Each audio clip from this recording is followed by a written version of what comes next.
No operation no pain killer చిన్న injection ద్వారా మోకాలు మరియు నడుము నొప్పులకు దీర్ఘకాలిక పరిష్కారం. డాక్టర్ ప్రకాష్ గుడిపూడి 18 ఏళ్ల అనుభవం 8,000కు పైగా హ్యాపీ పేషెంట్స్. సంప్రదించండి Allieds pain and pain management centre Hyderabad. Junior డాక్టర్లతో తెలంగాణ ప్రభుత్వం చర్చలు జరుపుతుంది. జూడాలతో వైద్య ఆరోగ్య శాఖ మంత్రి దామోదర భేటీ అయ్యారు. సెక్రటేరియట్లో ఈ సమావేశం జరుగుతోంది. తమది సమస్యలను వారికున్న సమస్యలన్నింటినీ కూడా మంత్రికి వివరిస్తున్నారు జూడాలు. 3 నెలల స్టైఫండ్ పడలేదని జూడాలు సమ్మెకు పిలుపునిచ్చిన నేపథ్యంలో మంత్రి దామోదర పెండింగ్ క్లియర్ చేయాలని ఆదేశాలను జారీ చేశారు. దీంతో ఫైనాన్స్ అధికారులు పెండింగ్ క్లియర్ చేస్తున్నారు. జూనియర్ డాక్టర్స్ తో తెలంగాణ ప్రభుత్వం చర్చలు జరుపుతుంది. జూడాలతో వైద్య ఆరోగ్య శాఖ మంత్రి దామోదర రాజనరసింహ భేటీ అయ్యారు. సెక్రటేరియట్ లో ఈ సమావేశం ప్రెజెంట్ కొనసాగుతుంది. తమ సమస్యల్ని మంత్రికి వివరిస్తున్నారు జూడాలు. 3 నెలల స్టైఫండ్ పడలేదని జూడాలు సమ్మెకు పిలుపునిచ్చిన నేపథ్యంలో మంత్రి దామోదర పెండింగ్ క్లియర్ చేయాలని ఆదేశాలు జారీ చేశారు. దీంతో ఫైనాన్స్ అధికారులు పెండింగ్ క్లియర్ చేస్తున్నారు.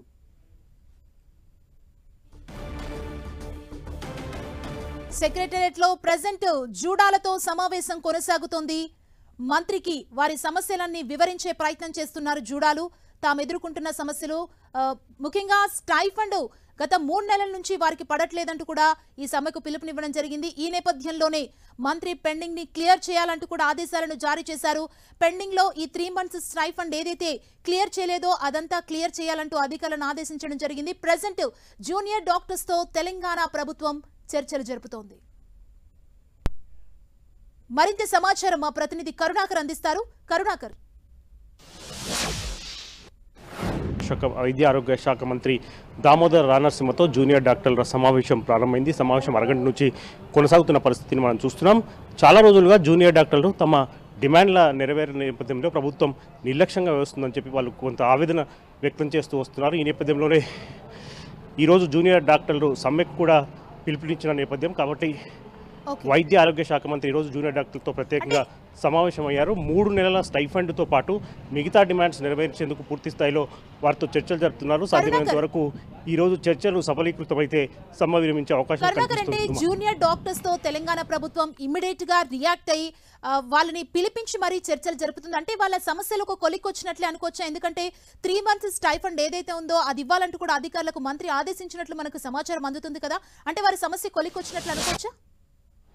ఖచ్చితంగా వాళ్ళకి ప్రధాన డిమాండ్ అవుతుందో 3 నెలల స్టైఫండ్ ఇవ్వడంతో పాటు వాళ్ళకు హాస్పిటల్లో వాళ్ళు పనిచేస్తున్న చోట వివిధమైన సౌకర్యాలు కల్పించాలని చెప్పి ఇప్పటికే ప్రభుత్వం దృష్టికి తీసుకెళ్లారు. అయితే ప్రభుత్వం నుంచి సానుకూల స్పందన రాని నేపథ్యంలో ఈరోజు ప్రత్యేకంగా వాళ్ళు సమ్మెకు పిలుపునిచ్చారు. అయితే నిన్న అధికారులు ప్రత్యేకంగా జూనియర్ డాక్టర్లతో సమావేశమై చర్చించారు. ఆ చర్చలు కొంత మేర కొలికి వచ్చిన నేపథ్యంలో ఈరోజు సమ్మెను తాత్కాలికంగా వాయిదా వేశారు. ఇంతలోనే వైద్య ఆరోగ్య శాఖ మంత్రి దామోదర రాజనరసింహతో జూడాలు ప్రత్యేకంగా సచివాలయంలో సమావేశమయ్యారు. ఈ సమావేశంలో వైద్య ఆరోగ్య శాఖ మంత్రి దామోదర రాజనరసింహ సానుకూలంగా స్పందించారు. వాళ్ళకు వెంటనే స్టైఫండ్ ఏదైతే క్లియరెన్స్ చేయాలో అదంతా కూడా వెంటనే క్లియర్ చేయాలని చెప్పి ఆదేశాలు జారీ చేశారు. నిన్నటి నుంచే ఆ ప్రక్రియ ప్రారంభమైంది. మిగతా డిమాండ్లు వాళ్ళకి సదుపాయాల విషయంలో కావచ్చు, మిగతా పెండింగ్ స్టైఫండ్ విషయంలో కావచ్చు, అన్నింటిలో కూడా ప్రభుత్వం సానుకూలంగా ఉందని చెప్పి దామోదర నరసింహ వారికి హామీ ఇచ్చినట్టు తెలుస్తుంది. కాబట్టి కాసేపట్లో దామోదర్